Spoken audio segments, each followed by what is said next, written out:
नमस्कार दोस्तों, स्वागत है आपका technical classes bye Mukesh Yadav YouTube channel में। दोस्तों आज हम देखेंगे डीसी जनरेटर। अपन ने पहले की जो वीडियो थे 12 वीडियो, उनमें अपन फर्स्ट ईयर की जो आईटीआई फर्स्ट ईयर में चलते हैं उन सब टॉपिक के बारे में देखा था। आज हम देखेंगे आईटीआई के सेकेंड ईयर के बारे में। सेकेंड ईयर में अपना पहला टॉपिक है डीसी जनरेटर, तो अपन आज डीसी जनरेटर के बारे में बात करेंगे। डीसी जनरेटर में अपना पहला क्वेश्चन दे रखा है, डीसी जनरेटर में एक्स चिन्हित भाग का नाम क्या है। अपने को एक्स चिन्हित कर रखा है ये वाला भाग, इस वाले भाग का नाम क्या है। तो यह है अपना कम्यूटेटर राइजर। ऑप्शन सी इसका राइट आंसर होगा।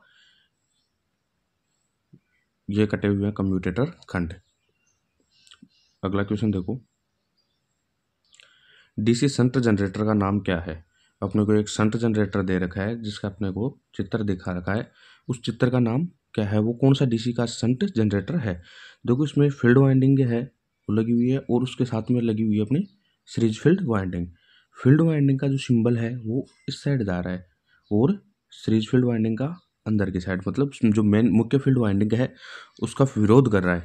तो ये जाएगा अपना डिफरेंशियल कंपाउंड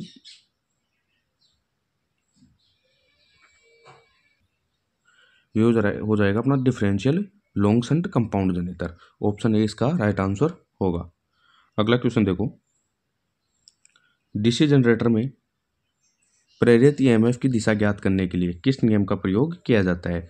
जो प्रेरित ईएमएफ होता है, ईएमएफ की दिशा ज्ञात करने के लिए कौन से प्रकार का सूत्र प्रयोग किस नियम का प्रयोग करते हैं। तो वो होता है अपना फ्लेमिंग के दाहिने हाथ का नियम। ऑप्शन डी इसका राइट आंसर होगा। अगला क्वेश्चन देखो,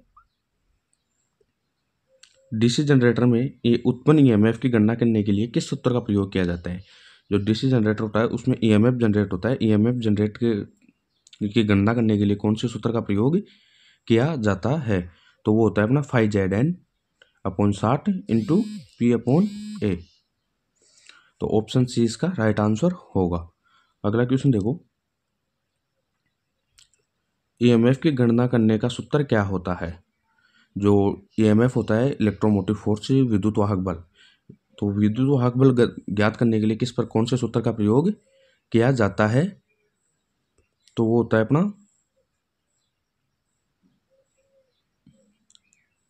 EB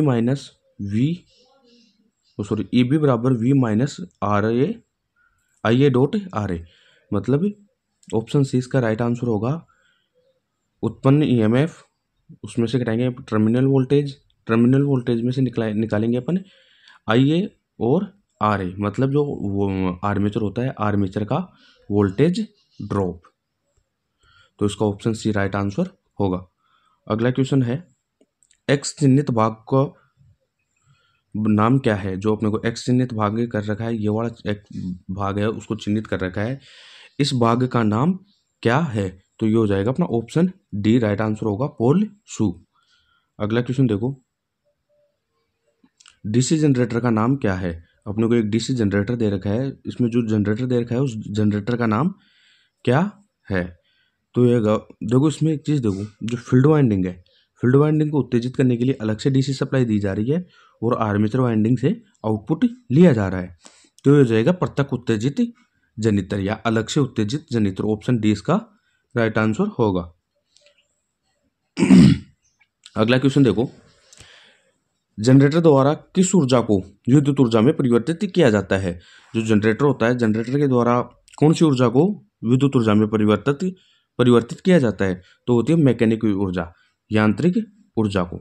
ऑप्शन डी इसका राइट आंसर होगा।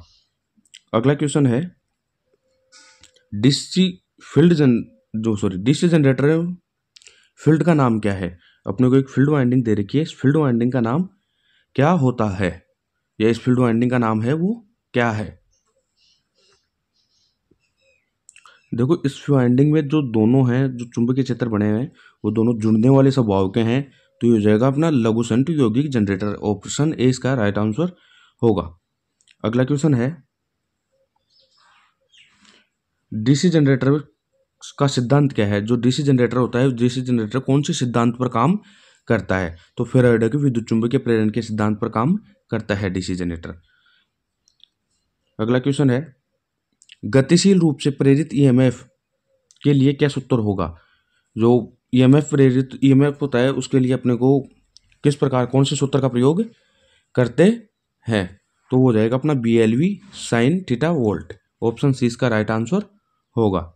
अगला क्वेश्चन देखो, चुंबकीय क्षेत्र की दिशा ज्ञात करने के लिए किस नियम का उपयोग किया जाता है।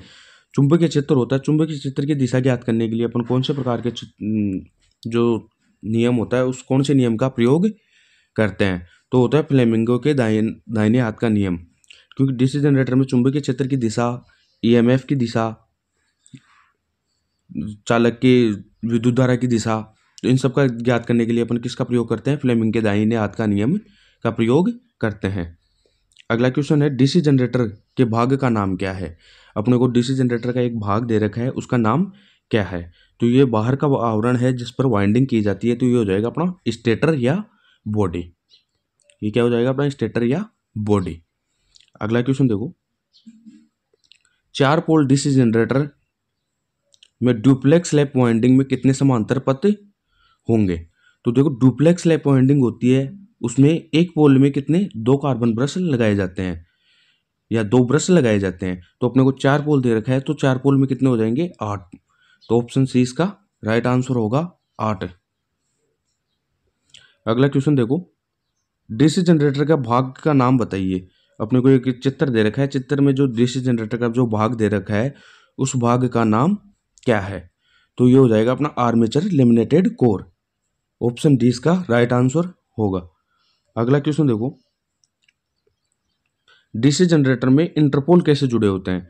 जो डीसी जनरेटर होता है, डीसी जनरेटर में जो इंटरपोल लगाए जाते हैं वो इंटरपोल का कनेक्शन कैसे होता है, किस प्रकार से जोड़े जाते हैं, तो ये हो जाएंगे अपने आर्मेचर के श्रेणी क्रम में, आर्मेचर के साथ श्रृंखला में। ऑप्शन ए इसका राइट आंसर होगा। अगला क्वेश्चन देखो, अगला क्वेश्चन है, एक स्वयं उत्तेजित डीसी जनरेटर में अवशिष्ट चुंबकत्व की आवश्यकता क्या होती है।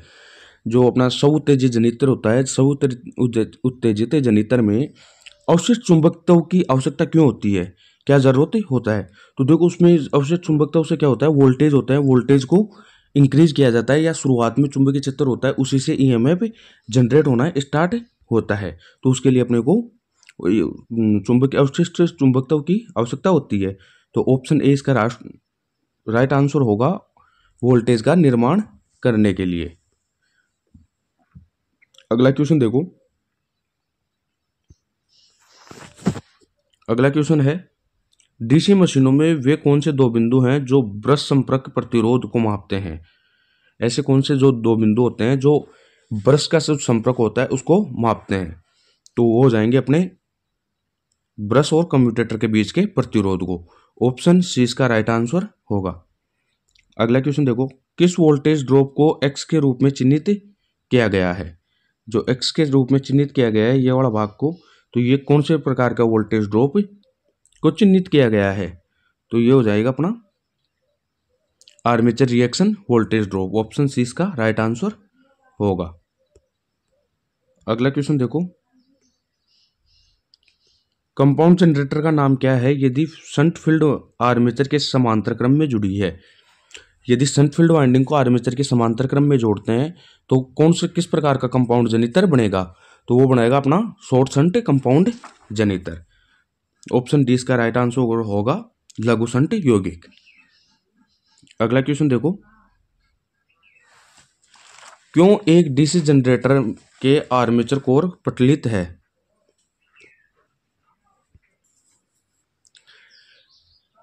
अपने एक डीसी जनित्र होता है, डीसी जनित्र में पटलित जो किया जाता है, पटलित करने का रीजन क्या होता है, पटलित का मतलब होता है लेमिनेटेड। तो जो अपने डीसी जनरेटर होता है उसमें आर्मेचर कोर को लेमिनेटेड करने का रीजन क्या होता है, तो लेमिनेटेड क्यों करते हैं, क्योंकि भंवरदार हानि होती है उसको कम करने के लिए आर्मेचर की पत्तियां लगाई जाती हैं, आर्मेचर में जो कोर में पत्तियां लगाई जाती हैं और उनको लेमिनेटेड किया जाता है। अगला क्वेश्चन देखो, अगला क्वेश्चन है, डीसी जनरेटर में आर्मेचर प्रतिरोध को बहुत कम क्यों रखा जाता है।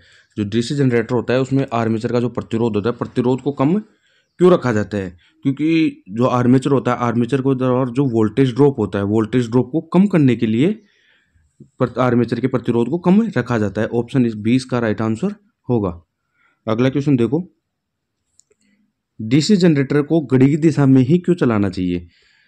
डीसी जनरेटर होता है, उसको क्लॉकवाइज दिशा में ही चलाने का रीजन क्या होता है? उसको क्लॉकवाइज दिशा में ही क्यों चलाया जाता है? तो वो होता है अवशिष्ट जो चुंबकत्व होता है उसकी रक्षा करने के लिए, या अवशिष्ट चुंबकत्व को बनाए रखने के लिए। ऑप्शन 20 का राइट आंसर होगा। अगला क्वेश्चन है, बड़े डीसी जनरेटर में घुमावदार क्षतिपूर्ति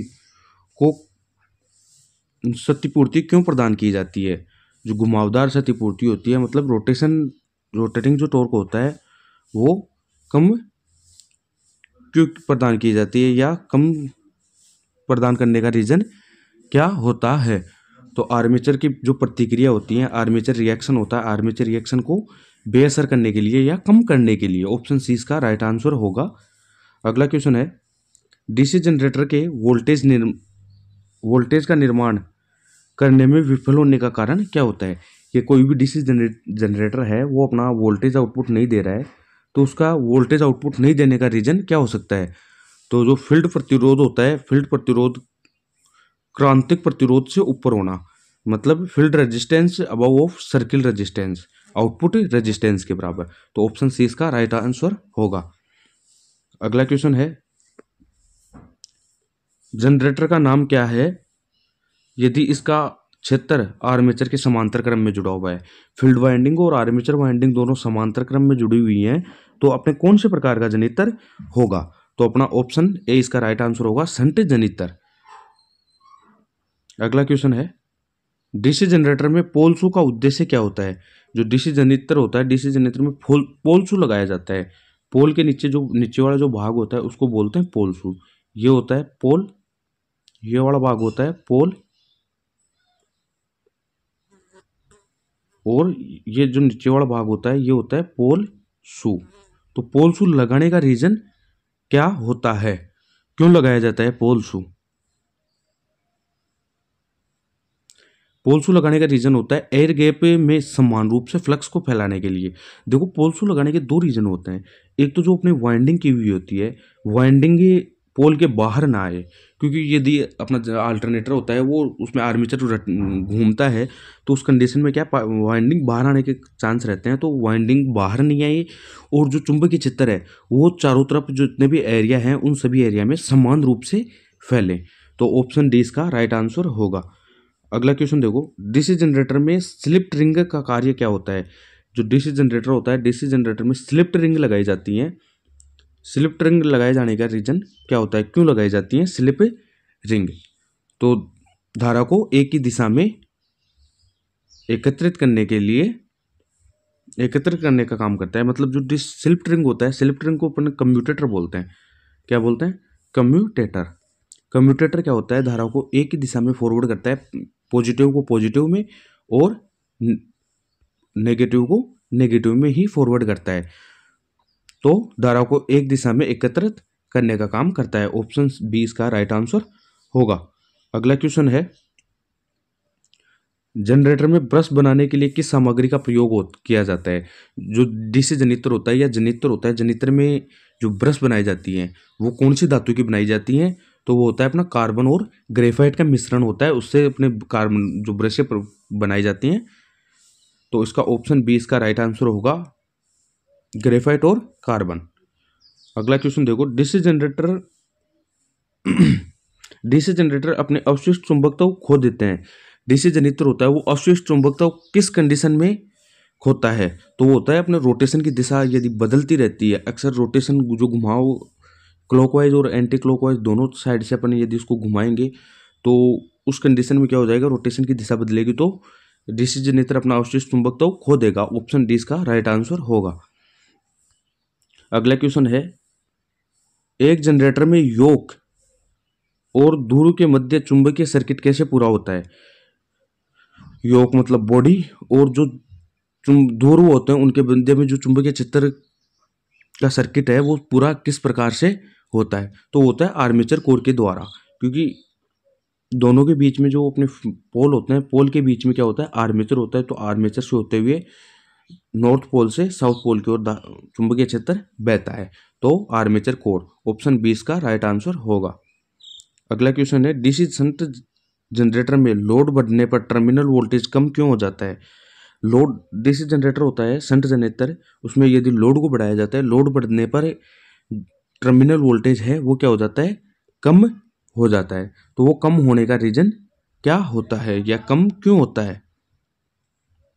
तो कम होने का रीजन होता है उसमें आर्मेचर प्रतिक्रिया प्रभाव के कारण, आर्मेचर में जो रिएक्शन होता है, आर्मेचर रिएक्शन के कारण लोड क्या हो जाता है, कम हो जाता है। तो ऑप्शन ए इसका राइट आंसर होगा। अगला क्वेश्चन देखो, लंबी दूरी की वितरण लाइनों के लिए किस प्रकार के डीसी जनरेटर का उपयोग किया जाता है।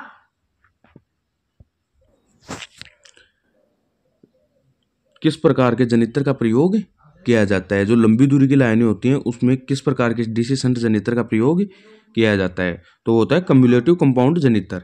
ऑप्शन डी इसका राइट आंसर होगा कम्युलेटिव कंपाउंड जनित्र। आज की क्लास में इतना ही। यदि वीडियो पसंद आए तो वीडियो को ज़्यादा से ज़्यादा लाइक, शेयर और चैनल को सब्सक्राइब करें। और डीसी जनरेटर का पार्ट 2 अगले वीडियो में अपने को